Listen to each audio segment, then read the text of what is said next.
इस यात्रा में पर्यावरण का भी संदेश देने का हम काम कर रहे हैं। जगह जगह पेड़ पौधे लगाते हुए ये यात्रा निकलेगी।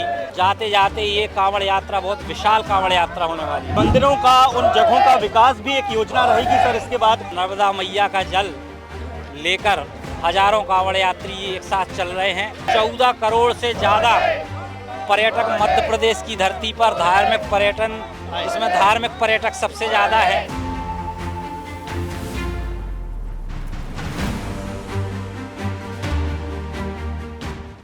सावन के इस पवित्र माह में पूरे देश में कांवड़ यात्रा निकल रही है और ऐसे में मध्य प्रदेश के पर्यटन मंत्री हाथ में कांवड़ लिए निकल चले हैं भेड़ाघाट से बांदकपुर की ओर। आप देखेंगे कि बड़ी संख्या में इसमें तमाम कांवड़िए शामिल हैं और निश्चित तौर पर एक संदेश है, न केवल भक्ति का बल्कि पर्यावरण का।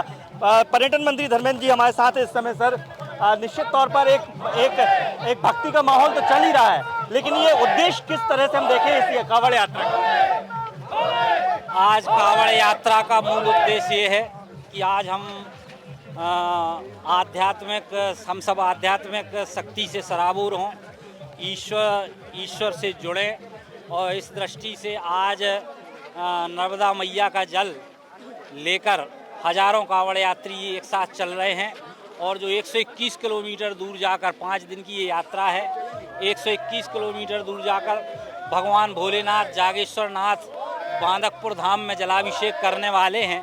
तो मुझे लगता है इस यात्रा में पर्यावरण का भी संदेश देने का हम काम कर रहे हैं। जगह जगह पेड़ पौधे लगाते हुए ये यात्रा निकलेगी और इसमें रास्ते में हजारों श्रद्धालुगण भी धीरे धीरे जुड़ेंगे और जाते जाते ये कांवड़ यात्रा बहुत विशाल कांवड़ यात्रा होने वाली है। चूंकि पर्यटन विभाग है सर आपके पास, और ऐसे में जिस क्षेत्र से, जिस गली से ये निकलेगी कांवड़ यात्रा, क्या उन मंदिरों का, उन जगहों का विकास भी एक योजना रहेगी सर इसके बाद पर्यटन को लेकर? निश्चित रूप से धार्मिक पर्यटन की दृष्टि से मध्य प्रदेश में असीम संभावनाएं हैं और उस दृष्टि को लेकर हम निरंतर काम कर रहे हैं। और धार्मिक पर्यटन एक ऐसा विभाग है, आपने पिछले वर्ष में आपको बता दूं 14 करोड़ से ज़्यादा पर्यटक मध्य प्रदेश की धरती पर धार्मिक पर्यटन, इसमें धार्मिक पर्यटक सबसे ज़्यादा है, तो वो आए।